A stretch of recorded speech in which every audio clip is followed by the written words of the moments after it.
Hotep, cher Camille, je vais parler avec vous aujourd'hui des dangers de la quatrième dimension. Alors, j'ai échangé très récemment avec un monsieur. Il m'a fait comprendre que depuis quelques semaines, il a des troubles liés au fait que voilà, il a des attaques pendant le sommeil et ressent souvent des présences dans la maison. Alors, en faisant un scanner, j'ai constaté donc que l'origine, c'est que justement ce monsieur a essayé de jouer à l'apprenti sorcier, c'est-à-dire se connecter à des fréquences qu'il ne maîtrise pas au vu des portails sans pour autant être capable de les refermer. Et c'est le problème qui se pose de nos jours avec cette histoire de New Age. Vous voyez, les gens vont... Est-ce que vous avez vu un rituel sur Internet parce qu'on vous a dit que c'est tel ange que vous allez contacter, on vous a fait comprendre que c'est voilà, telle divinité que vous allez contacter, sans avoir dans la préparation, vous faites le rituel. Il se peut que vous ayez peut-être des résultats positifs au départ, mais après vous commencez à avoir des problèmes. Pourquoi? Parce que déjà, premièrement, vous n'êtes pas préparé vibratoirement à cela. Et deuxièmement, vous n'avez pas du tout le discernement. Vous ne savez pas, est-ce que c'est un bon esprit, est-ce que c'est un mauvais esprit. Vous avez, dans certains rituels, on vous explique comment ouvrir des portails. On vous décrit tout simplement le rituel, mais en faisant le rituel, vous ouvrez des portails. Alors, si vous avez donc ouvert des portails, n'étant non pas prêt à gérer ce que vous avez, à suivre ce que vous avez commencé, vous allez vous retrouver dans des problèmes. Quand vous êtes préparé, vous êtes capable d'ouvrir des portails et vous êtes capable également de les refermer au cas où.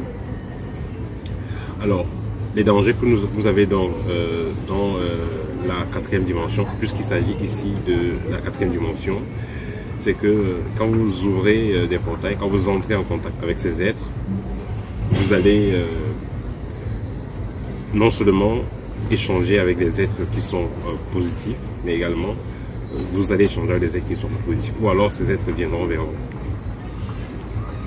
Un autre problème, c'est que s'il arrive même que vous puissiez communiquer normalement avec les êtres qui sont dans la quatrième dimension, à un moment donné, vous risquerez d'être déconnecté au monde dans lequel nous vivons. Parce que si jamais vous vous rendez compte que le monde dans lequel on vit, c'est une illusion, alors vous pouvez donc arrêter de chercher de l'argent pour payer votre loyer. Vous pouvez donc parfois même négliger la propre famille. Bref, il y aura une déconnexion avec ce que vous vivez. Donc c'est pourquoi il est important de bien se préparer avant d'essayer de côtoyer ces mondes invisibles là, parce que ce n'est pas préparé. Voilà, vous allez vous retrouver avec d'autres problèmes. Le fait d'avoir des présences dans les maisons également, c'est ça. Quand vous avez ouvert des portails, à un moment donné, il y a des êtres qui vont venir dans votre environnement et commencer à vous troubler. Alors, y a-t-il des avantages à se connecter à la quatrième dimension? L'avantage que vous aurez ici, ça sera quoi?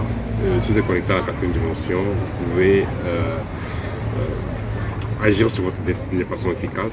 Vous pouvez même agir sur votre santé, que ce soit naturel, que ce soit mystique. Vous pouvez agir sur votre environnement. Vous pouvez agir sur les événements de votre vie. Donc, cet avantage qu'il y a d'être capable d'exploiter la quatrième dimension. L'inconvénient, c'est que justement, si vous prenez mal, vous allez vous retrouver avec une maison hantée. Vous allez vous retrouver en train d'avoir des attaques à tout bout de champ, être le jouet des esprits négatifs. Pas ici des sorciers, hein, des esprits négatifs, parce que voilà, dans la quatrième D, c'est pas justement, c'est pas que des esprits des sorciers que vous allez croiser de côté, vous aussi croiser des esprits venant d'autres planètes. Voilà, c'était le petit partage que je vais faire avec vous aujourd'hui. Hotep et à très bientôt.